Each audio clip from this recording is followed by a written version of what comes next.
Anyways, Funny. it's terrible.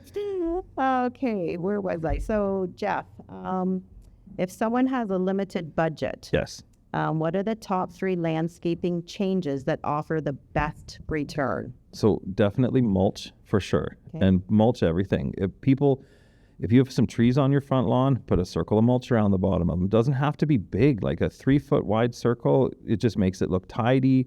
It's less work because you don't have to get out the weed eater to trim around the bottom of a tree. You just go around it with your lawnmower. If you have a riding lawnmower, it's even better. You won't even spill your beer while you're trimming up close to the trees. It will be great. So mulch always looks fresh, and it's usually good for a year and a half or 2 years. So say you put it on like the fall of 24, it probably won't need topped up again until like the spring of 26. So good value, it lasts, and it polishes things up. Like people will think, oh, what can mulch do? Oh, I have some before and after pictures where people are just like, that's the same house. And it's like, definitely.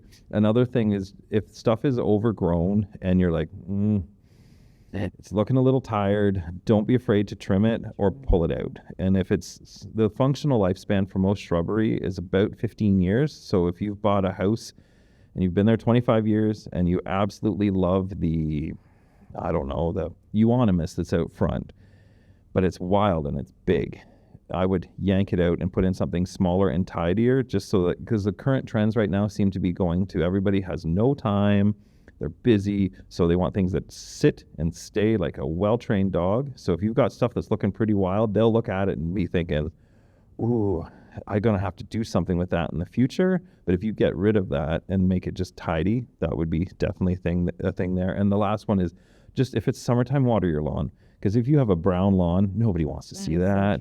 So just like get out the hose. If you got little kids, set up one of those play stations with the stuff water going everywhere and set them loose. Do that once a week. So water your lawn, put down some mulch, and if stuff is really wild, either trim it good or get rid of it. So That's great advice. and none of that is huge. Like a trailer load of mulch for the average house, you're looking at maybe $200. So, and then of course you'll have to have a little bit of labor, but that's where, have a barbecue, invite your friends over, and then start handing out like shovels and be like, oh, hey, in between desserts, we're going to have a little bit of mulch party. Yeah, exactly. Help a brother out kind of stuff. And someone will be up for the task. Don't call me necessarily. Because if I have to do it, I'll be like, oh, God, I should have seen this one coming. I do this trick. So, but yeah, so just those 3 things right there would be really easy and not super expensive. So, Okay, thank you. yeah, no problem. Nicole, how does landscaping affect a home's value? Well, NAR, which is the National Association of Realtors, tell us that landscaping improvements can provide 100% or more return on your investment. I've heard numbers even bigger than Bigger, that. yeah. Yep. Cleanliness is so important, like Jeff just said. So I think, I know tiptoeing around, say, yards that have pets, you have to keep the yards clean. Yeah. No one wants to find a landmine. No. Yeah, but it definitely can. And that's statistics from, National Association of Realtors. Yes, the turkeys leave landmines periodically. Yes. So I never walk outside barefoot, but that's fine because I don't plan on selling my place anytime soon. Come on, Jeff. But oh God, no. Where would I go? I'd have to take all that stuff with me.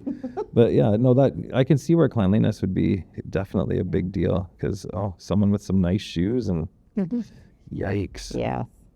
And I think too, low maintenance improvements, like you were saying, because we're rushed, we're busy, nobody has time, we're overwhelmed.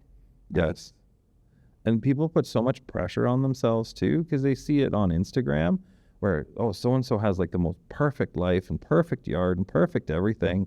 It's like, how many takes did it require to get that perfect shot? Like, not the first one, that's for sure. So people just need to lighten up a bit. Everything on Instagram. Oh, it's Facebook, so fake. Or your perfect version. Oh, not yeah, the real definitely. version. No, God, no. Like, if I had to post something on Instagram, it'd be like, well, I have to sit my cocktail down and hide that out of the way because there's someone would yell at me for that. And then I probably should, fix my hair and maybe brush my teeth or something. But it's definitely not the polished, polished manufactured perfection that you see. Oh God, no, definitely not. Okay, so again, Nicole, what are some quick, low maintenance ideas to boost curb appeal? Paint the front door. Yes, I love that. Nice. Paint the front door. Yeah. Shut the front door. I mean, paint the Yeah, front no, door. exactly. Paint the front door, mow the lawn and keep it mowed weekly. Weed the flower beds. Just, and like what you said, mulch. Yeah. Just simple things like that, keeping it tidy. And, clean the windows, Yeah. I had a client last summer in Hanover, lovely young lady. She bought a house and she lived in it, but then she fell in love and didn't need the house, so she was renting it out. Well, she got tired of that game. I guess it's a lot of work. I've never owned a rental anything. And she was like, okay, I want to sell it. Can you come in and fix this up? And she's like, here's my budget. Her budget was $1,000 and she wanted new stuff all over the place and tidy. And we came in under budget. We did it for $800. Oh. And the difference between she didn't have to take care of any of the stuff. Like, you don't have to water mulch. We edged it so it looked really crisp and tidy. You don't have to maintain that. And then the stuff that she wanted to put in, if she watered it, like, we just put in some perennial sedums. If she watered it once a week, it would be fine. And it's like, yeah, because she said very explicitly, I don't have time. I don't even live here. I'm not too fond of the rental people, and I won't ask them to do anything. Can you make this as low maintenance as possible and tidy? And it's like, absolutely, for sure. So yeah, there's paint the front door, definitely. Cut your grass, mulch, and then yeah. I guess you have to put a little bit of effort into it, but you don't have to put maximum effort. That's for sure. No, I mean, these are simple everyday things that you should be doing anyway, right? You're going to mow the lawn every week, hopefully, or True. when it's needed. Yes. If it's not raining a lot, then Yeah, you can get away with it a little bit less often. So yeah, well, good fun though. even flower pots, Like a couple containers, right? Oh, God, yeah. So we had last summer, we had a special on hydrangeas for the Mother's Day weekend. They were $20. Wildlife treasure. So we blew through 200 of them. Then people they put them in a container because you could put it in the container, water it all summer, it bloomed from late July right into October, and then you shove it in the ground somewhere and it's back for you next year. So if you figure a nice sized plastic pot's $35 and a $20 hydrangea, buy a pair of those, 110 plus tax, and your front step is looking Martha Stewart, really easy. So yeah, basic. But some people, they lack confidence, they need some help. So you can always come to us and bring us a picture of the front of your house. I promise not to be too judgy. I will not say paint the front door unless I send it to That's you, what we Nicole, say. first. I'll be like, that door needs to be yellow. And they'll be like, no, it doesn't. I hate yellow. Then paint it orange or whatever. But yeah, so come into us and be like, hey, what can I do to tart this up a little bit? So see how it goes. Perfect.